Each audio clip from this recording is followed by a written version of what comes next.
Well, let me begin by referring to something that I've already discussed. That is, if it is correct, as I believe it is, that a fundamental element of human nature is the need for creative work, for creative inquiry, for free creation without the arbitrary limiting effects of coercive institutions, then of course it will follow that a decent society should maximize the possibilities for this fundamental human characteristic to be realized. That means trying to overcome the elements of repression and oppression and destruction and coercion that exist in any existing society, ours for example, as a historical residue. Now, a federated, decentralized system of free associations incorporating economic as well as social institutions would be what I refer to as anarcho-syndicalism, and it seems to me that it is the appropriate form of social organization for an advanced technological society in which human beings do not have to be forced into the position of tools, of cogs in a machine, in which the creative urge, that I think is intrinsic to human nature, will in fact be able to realize itself in whatever way it will. I don't know all the ways in which it will. Je suis dans ma démarche beaucoup moins avancée, je vais beaucoup moins loin que M. Chomsky, c'est-à-dire que j'avoue n'être pas capable de définir, ni la plus forte raison de proposer un modèle de fonctionnement social idéal pour notre société scientifique ou technologique. En revanche, une des tâches qui me paraît urgente, immédiate, avant même toute autre chose, c'est celle-ci.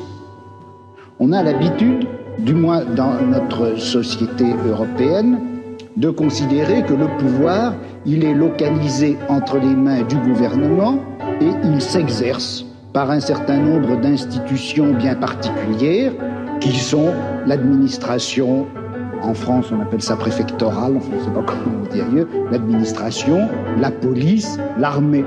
On sait que toutes ces institutions-là sont faites pour transmettre les ordres, les faire appliquer et punir les gens qui n'obéissent pas.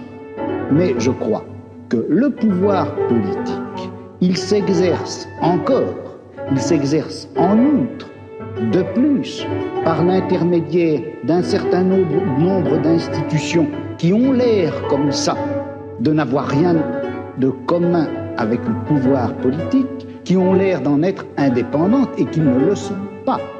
On sait bien que l'université, d'une façon générale, tout le système scolaire, qui en apparence est fait simplement pour distribuer le savoir, on sait que cet appareil scolaire est fait pour maintenir au pouvoir une certaine classe sociale et exclure des instruments du pouvoir toute une autre classe sociale.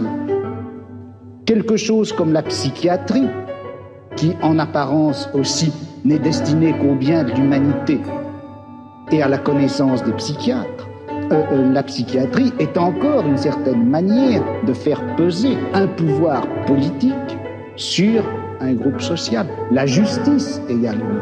Bon, et il me semble que la tâche politique actuelle dans une société comme la nôtre, c'est de critiquer le jeu des institutions apparemment les plus neutres et les plus indépendantes, de les critiquer, de l'attaquer de telle manière que la violence politique qui s'exerçait obscurément en eux surgisse et pour qu'on puisse lutter contre elle. À vouloir tout de suite, enfin si on cherche tout de suite à donner le profil et la formule de la société future sans avoir bien fait la critique de tous les rapports de violence politique qui s'exercent dans notre société, on risque de les laisser se reconstituer, même à travers des formes aussi nobles, apparemment aussi pures que celles du syndicalisme anarchiste. Yes, I would certainly agree with that, not only in theory but also in action. That is, there are two intellectual tasks. One, and the one which I was discussing, to try to create the vision of a future just society. Another task is to understand very clearly the nature of power and oppression and terror and destruction in our own society. And that certainly includes the institutions you mentioned, as well as the central institutions of any industrial society, namely the economic, commercial, and financial institutions, in particular, in the coming period, the great multinational corporations, which are not very far from us physically tonight. Those are the basic institutions of oppression and coercion and autocratic rule that appear to be neutral. After all, they say, well, we're subject to the democracy of the marketplace.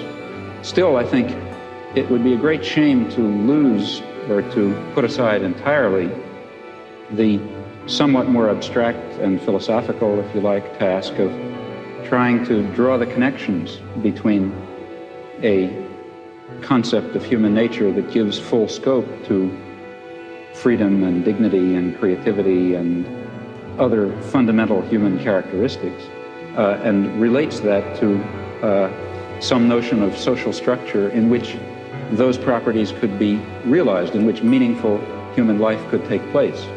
And in fact, if we are thinking of social transformation or social revolution, though it would be absurd, of course, to try to draw out in detail the point that we're hoping to reach, still we should know something about where we think we're going. And such a theory may tell it to us. Oui, mais alors là, est-ce qu'il n'y a pas un danger? Si on dit qu'il existe une certaine nature humaine, que cette nature humaine n'a pas reçu dans la société actuelle les droits et les possibilités qui lui permettraient de se réaliser. C'est bien ce que vous avez dit, je crois. Et si on admet cela, est-ce qu'on ne risque pas de définir cette nature humaine à la fois idéale et réelle, cette nature humaine cachée et réprimée jusqu'à présent, est-ce qu'on ne risque pas de la définir dans des termes que nous empruntons à notre société, à notre civilisation, à notre culture? Vous-même, en commençant, vous reconnaissiez, je crois qu'on ne savait pas très bien ce que c'était que cette nature humaine. Alors, est-ce qu'il ne risque pas de nous induire en erreur? Vous savez que Mao Tse-tung parlait de nature humaine bourgeoise et de nature humaine prolétarienne. Et il considère que ce n'est pas la même chose. Well, you see, I think that in the intellectual domain of political action, that is, the domain of trying to construct a vision of a just and free society on the basis of some notion of human nature, in that domain we face the very same problem that we face in immediate political action. For example, to be quite concrete, a lot of my own activity really has to do with the Vietnam War, and a good deal of my own energy goes into civil disobedience. Well, civil disobedience in the United States is an action undertaken in the face of considerable uncertainties about its effects. For example, it threatens the social order in ways which, let's say, one might argue, bring on fascism. That would be very bad for America, for Vietnam, for Holland, and for everyone else. So there's a danger, that is one danger in undertaking this concrete act. On the other hand, there's a great danger in not undertaking it. Namely, if you don't undertake it, the society of Indochina will be torn to shreds by American power. And in the face of those uncertainties, one has to choose a course of action. Well, similarly, in the intellectual domain, one is faced with the uncertainties that you correctly pose. Our concept of human nature is certainly limited, partial, socially conditioned, constrained by our own character defects and the defects and the limitations of the intellectual culture in which we exist. Yet at the same time, it's of critical importance that we have some direction, that we know what impossible goals we're trying to achieve if we hope to achieve some of the possible goals. And that means that we have to be bold enough to speculate and create social theories on the basis of partial knowledge while remaining very open to the strong possibility, in fact overwhelming probability, that at least in some respects we're very far off the mark. Il me semble que de toute façon, la notion même de justice fonctionne à l'intérieur de la société de classe comme revendication du côté de la classe opprimée et comme justification du côté de la classe oppressive.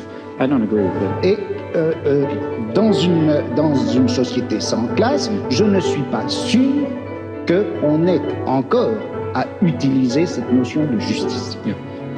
Well, here I really disagree. I think that there is a sort of an absolute basis. If you press me too hard, I'll be in trouble because I can't sketch it out. But some sort of an absolute basis ultimately residing in fundamental human qualities in terms of which a real notion of justice is grounded. And I think that our existing systems of justice I think it's too hasty to characterize our existing systems of justice as merely systems of class oppression. I don't think that they are that. I think that they embody systems of class oppression, and they embody elements of other kinds of oppression, but they also embody a kind of a groping towards the true humanly valuable concept of justice and decency and love and kindness and sympathy and so on, which I think are real. Je dirais simplement ceci, je ne peux pas m'empêcher, contrairement à ce que vous pensez, je ne peux pas m'empêcher de croire que cette notion de nature humaine, cette notion de bonté, de justice, d'essence humaine, de réalisation de l'essence humaine, tout ça, ce sont des notions et des concepts qui ont été formés à l'intérieur de notre civilisation, dans notre type de savoir, dans notre forme de philosophie, et que par conséquent, ça fait partie même de notre système de classe, et qu'on ne peut pas, aussi regrettable que ce soit, on ne peut pas faire valoir ces notions pour décrire ou justifier un combat qui doit en principe bouleverser les fondements même de notre société.